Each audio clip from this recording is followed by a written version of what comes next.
Breaking news आ रही है। West Bank में इजराइल के मिलिट्री ऑपरेशन के बीच उसके तेल अवीव शहर पर ही हमला हो गया। हमलावर 20 साल का एक फिलिस्तीनी बताया गया, जिसने दिन दहाड़े बीच सड़क पर अटैक करके 9 लोगों को बुरी तरह घायल कर दिया।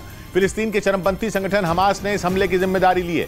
बताया गया कि इस फिलिस्तीनी ने पहले अपनी गाड़ी से सड़क किनारे चल रहे लोगों को रौंदा, फिर गाड़ी से उतरकर लोगों पर चाकू से हमला भी कर दिया।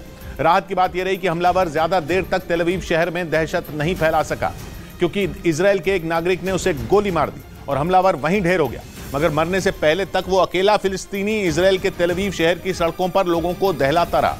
उसके इस भयानक हमले का रोंगटे खड़े कर देने वाला वीडियो भी सामने आया, जिसमें सड़क किनारे एक रेस्टोरेंट में कुछ लोग बैठे दिखे, मगर तभी पास में फिलिस्तीन के उस हमलावर की गाड़ी बुरी तरह टकराती नजर आई और रेस्टोरेंट में बैठे लोग डर के मारे भाग खड़े हुए। लेकिन गाड़ी से लोगों को रौंदने के बाद हमलावर उसकी खिड़की से बाहर कूदा और चाकू लेकर लोगों के पीछे दौड़ पड़ा।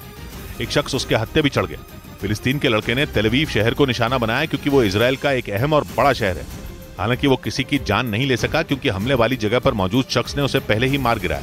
मगर हमास से लेकर पैलेस्टीनियन इस्लामिक जिहाद जैसे फिलिस्तीन के चरमपंथी संगठनों ने इजराइल पर इस हमले को फिलिस्तीन का उससे बदला करार दिया, क्योंकि इजराइल ने लगातार दूसरे दिन भी अपने कब्जे वाले वेस्ट बैंक में 20 साल में अपना सबसे बड़ा हमला जारी रखा। मगर इजराइल इसे एंटी टेरर ऑपरेशन बता रहा है, जिसका मकसद वेस्ट बैंक से फिलिस्तीन के चरमपंथियों का सूपड़ा साफ करना है। इसलिए एक रोज पहले इजराइल के करीब 2000 सैनिक आधी रात को वेस्ट बैंक में घुस गए और दूसरे दिन भी फिलिस्तीन के चरमपंथियों पर भारी पड़े नजर आए।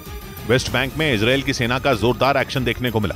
सामने आई एक तस्वीर में फिलिस्तीन के लड़ाकों का एक वॉर रूम तबाह करती नजर आई। लेकिन फिलिस्तीन के चरमपंथी भी बंदूकें लेकर सड़कों पर उतर आए और इजराइल की फौज से भिड़ गए।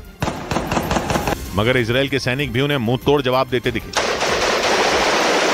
ऑपरेशन के दूसरे दिन तो इजराइल ज्यादा गुस्से में नजर आया, क्योंकि उसकी बख्तरबंद गाड़ियों के साथ बुलडोजर तक वेस्ट बैंक में एंट्री लेते दिखे। और तो और इजराइल ने कसम तक खा ली कि जब तक वेस्ट बैंक में फिलिस्तीन का एक भी चरमपंथी जिंदा है, तब तक उसका ऑपरेशन भी नहीं रुकेगा। बीते कुछ महीनों में इजराइल के यहां हमले बढ़े हैं और वेस्ट बैंक के जिस जनीन शहर में इजराइल ने अपना ऑपरेशन शुरू किया, वो फिलिस्तीन के चरमपंथियों का गढ़ बन चुका है।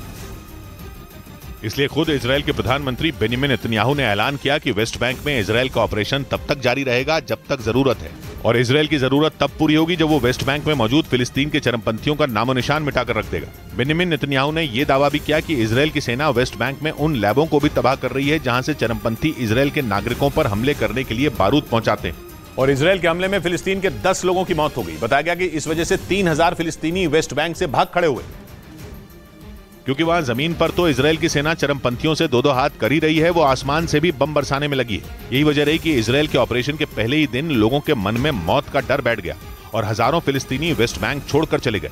वेस्ट बैंक से सामने आई तस्वीरों ने भी सबूत दे दिया कि वहां के लोगों का डर यूं ही नहीं है। तस्वीरों में हर तरफ बर्बादी ही बर्बादी नजर आई। वहां सड़कें पूरी की पूरी टूटी दिखी।